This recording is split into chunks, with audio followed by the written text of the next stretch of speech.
សំណួរទី4 we could have if we blank វង្កចក to know about his problems មានន័យថាយើងអាចជួយគាត់បានប្រសិនបើយើងបានដឹងអំពីបញ្ហារបស់គាត់ចម្លើយ A no ចម្លើយ B no ចម្លើយ C have known ចម្លើយ D had known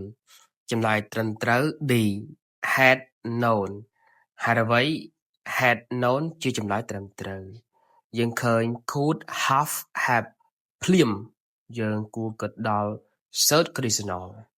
តាមរចនាសម្ព័ន្ធ if បូក had បូក verb 3 comma subject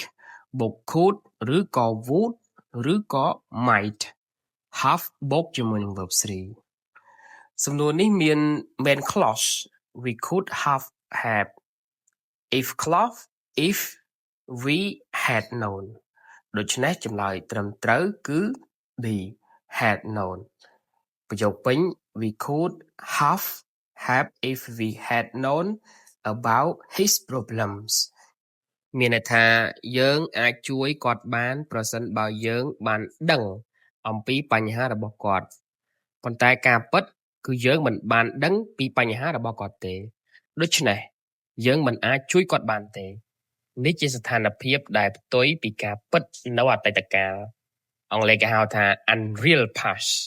ចុះហេតុអ្វីជំរើសផ្សេងខុសចម្លើយ A no no ជា verb ដើមឬក៏ verb 1ប្រើ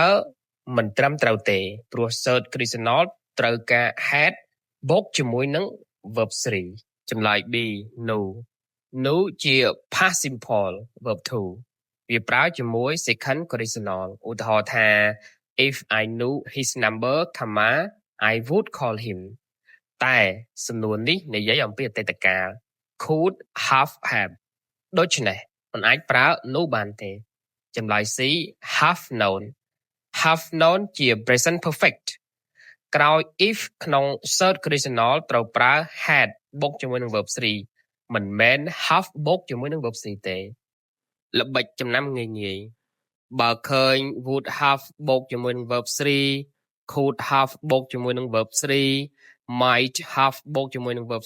3សូមរកមើល if បូកជាមួយនឹង had បូកជាមួយនឹង verb 3